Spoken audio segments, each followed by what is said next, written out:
বাংলাদেশে ঋতু পরিবর্তনের ধারা ক্রমেই অস্বাভাবিক হয়ে উঠছে। জাতীয় অভিযোজন পরিকল্পনা ন্যাপ অনুযায়ী দেশে শীতকাল ও বর্ষা পূর্ব মৌসুমে বৃষ্টিপাতের পরিমাণ কমে যাচ্ছে। অপরদিকে বর্ষা মৌসুমে ও বর্ষা পরবর্তী সময় বৃষ্টিপাতের প্রবণতা বেড়েছে।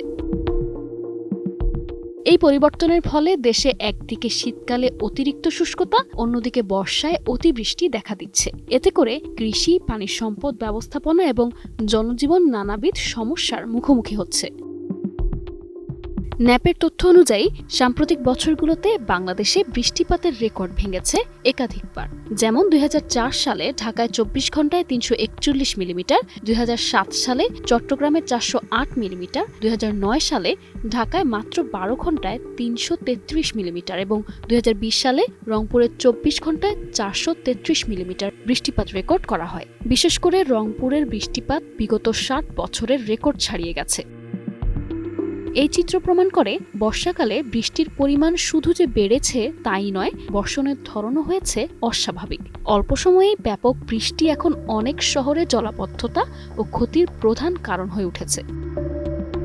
জলবায়ু বিশেষজ্ঞদের মতে এই ধরনের বৃষ্টিপাতের বৈচিত্র্য জলবায়ু পরিবর্তনের সরাসরি ফল। এছাড়া বৈশ্বিক উষ্ণতা বৃদ্ধির ফলে বাষ্পীভবনের হার বেড়ে যাওয়ায় মেঘে জলীয় বাষ্প বেশি জমে এবং তা অল্প সময়েই তীব্র বৃষ্টিতে রূপ নেয়। শেকড় থেকে শিখরে। ন্যাপ থেকে আরও জানা গেছে ২০৩০ সালের মধ্যে দেশের উত্তর পূর্ব ও পার্বত্য পূর্বাঞ্চলে বৃষ্টিপাতের প্রবণতা আরও বাড়বে, অন্যদিকে পশ্চিমাঞ্চলে তা কমে আসবে। তবে ২০৫০ সালের মধ্যে সারা দেশেই বৃষ্টিপাত বেড়ে যাবে বলে পূর্বাভাস রয়েছে।